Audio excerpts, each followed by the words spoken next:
ਇੱਕ ਪਾਸੇ ਆਪਾਂ ਜਿਹੜੀ ਇਮੀਗ੍ਰੇਸ਼ਨ ਦੀ ਗੱਲਬਾਤ ਕਰਦੇ ਹਾਂ ਵੀ ਇੰਨਾ ਜ਼ਿਆਦਾ ਜਿਹੜੇ ਸਖਤ ਕਾਨੂੰਨ ਆ, ਬਾਰਡਰ ਟੋਟਲੀ ਬੰਦ ਕੀਤਾ ਹੋਇਆ, ਪਰ ਫਿਰ ਵੀ ਇਲੀਗਲ ਜਿਹੜੀ ਇਮੀਗ੍ਰੇਸ਼ਨ ਆ ਉਹ ਹਜੇ ਵੀ ਲੋਕ ਕੋਸ਼ਿਸ਼ ਕਰ ਰਹੇ ਆ।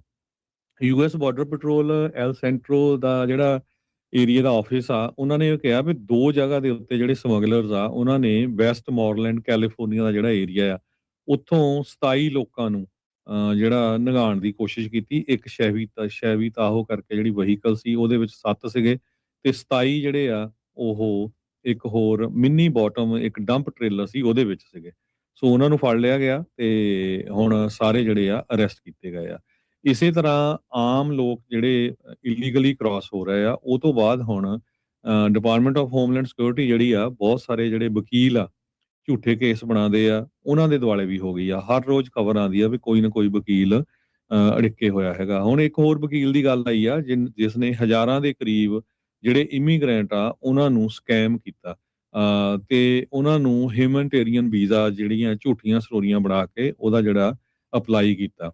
ਕਹਿੰਦੇ ਵੀ ਅਲੈਗਜ਼ੈਂਡਰਾ ਲੋਜ਼ਾਨੋ, ਉਹਨੇ ਫੇਕ ਸਟੋਰੀਆਂ ਡੋਮੈਸਟਿਕ ਅਬਿਊਜ਼ ਦੀਆਂ, ਹਿਊਮਨ ਟ੍ਰੈਫਿਕਿੰਗ ਦੀਆਂ ਇਹ ਜਿਹੜੀਆਂ ਕ੍ਰੀਏਟ ਕੀਤੀਆਂ ਤੇ ਲੋਕਾਂ ਦੇ ਜਿਹੜੇ ਕੇਸ ਅਪਲਾਈ ਕੀਤੇ ਤੇ ਲੋਕਾਂ ਤੋਂ ਕਾਫੀ ਜਿਹੜੇ ਪੈਸੇ ਵੀ ਲਾਏ। ਕਹਿੰਦੇ $30,000 ਤੱਕ ਉਹਨਾਂ ਲੋਕਾਂ ਤੋਂ ਪੈਸੇ ਲਾਏ। ਇੱਕ ਗੈਬਰੀਅਲ ਮਾਰਟੀਨਜ਼ ਗਰਸੀਆ ਨਾਮ ਦੇ ਬੰਦੇ ਨੇ ਇਹ ਕਿਹਾ ਵੀ ਮੈਂ ਪੂਰੇ ਫੈਮਿਲੀ ਦੇ $30,000 ਦਿੱਤੇ ਤੇ ਜਿਹਦੇ ਵਿੱਚ ਹੁਣ ਮੇਰੀ ਮਦਰ ਨੂੰ ਰਿਮੂਵਲ ਪ੍ਰੋਸੀਡਿੰਗ ਦੇ ਵਿੱਚ ਆਲਰੇਡੀ ਪੁੱਟ ਕਰ ਦਿੱਤਾ ਗਿਆ ਹੈਗਾ ਆ। ਲੋਜ਼ਾਨੋ ਦੀ ਜਿਹੜੀ ਫਰਮ ਹੈਗੀ ਲਾਜ਼ ਡੈਲ ਕਮੀਨੋ ਲੀਗਲ, ਉਹ ਆਲਰੇਡੀ ਇਸ ਮਹੀਨੇ ਕਲੋਜ਼ ਹੋ ਚੁੱਕੀ ਹੈਗੀ ਆ।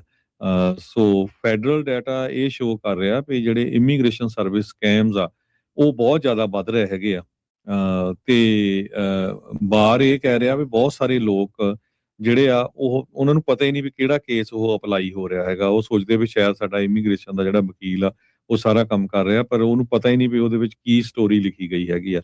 ਸੋ ਉੱਦਾਂ ਦੇ ਜਿਹੜੇ ਵਕੀਲ ਆ ਉਹਨਾਂ ਦੇ ਦੁਆਲੇ ਵੀ ਹੁਣ ਜੋ ਆ ਪੂਰੀ ਡਿਪਾਰਟਮੈਂਟ ਆਫ ਹੋਮਲੈਂਡ ਸਿਕਿਉਰਿਟੀ ਹੋਈ ਆ। ਲੋਜ਼ਾਨੋ ਜਿਹੜਾ ਆ ਉਹ ਇਹ ਕਹਿ ਰਿਹਾ ਵੀ ਮੈਂ ਕੋਈ ਮਾਸ ਇਮੀਗ੍ਰੇਸ਼ਨ ਫਰਾਡ ਨਹੀਂ ਕੀਤਾ, ਪਰ ਬਹੁਤ ਸਾਰੇ ਜਿਹੜੇ ਕੇਸ ਆ ਉਹ ਡਿਪਾਰਟਮੈਂਟ ਆਫ ਹੋਮਲੈਂਡ ਸਿਕਿਉਰਿਟੀ ਦੇ ਅੱਗੇ ਆਏ ਹੈਗੇ। ਜੀ